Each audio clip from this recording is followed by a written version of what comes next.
People getting training these past 2 years for emergencies they never thought they'd have to think about at work or school.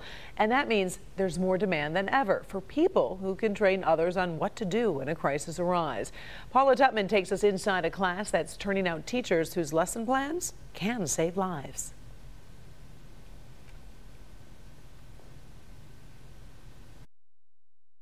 Active shooting doesn't just happen in schools, and so that means you have to expand the spokes of the wheel. You have to teach others how to deal with an active shooter, and that means you need to train a new breed of trainer. That is the sound of simulated gunfire. This elementary school in Novi has been turned into a mock kill zone. Look at me. Look at me.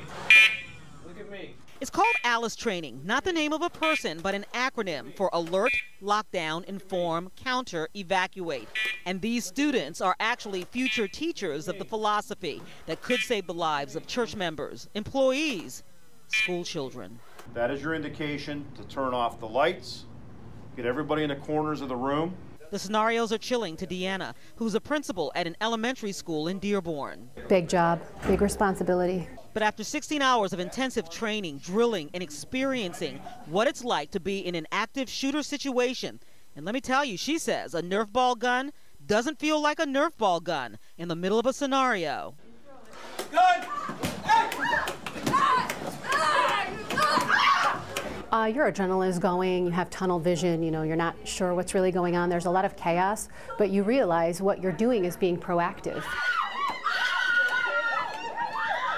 But we need to be proactive, we need to respond, we need to do something differently in order to save our lives because we cannot continue to be sitting ducks. But knowing that her job will be to train her faculty and students, this is a real reality check for her moving forward. It's very alarming and very scary, but we're here to be a part of the solution and to save as many of our children's lives as possible. For Mark, the real shocker was knowing that his employees could be at a greater risk for attack than Deanna's students.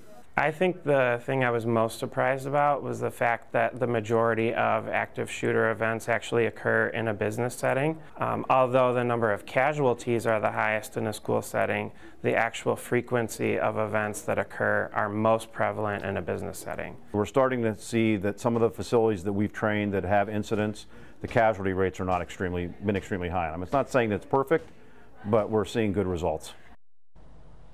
Yeah, okay, so what happens next with these instructors who will become instructors? They have to take a test. And Karen, get this, in order to get certified, they have to get 100% on that test.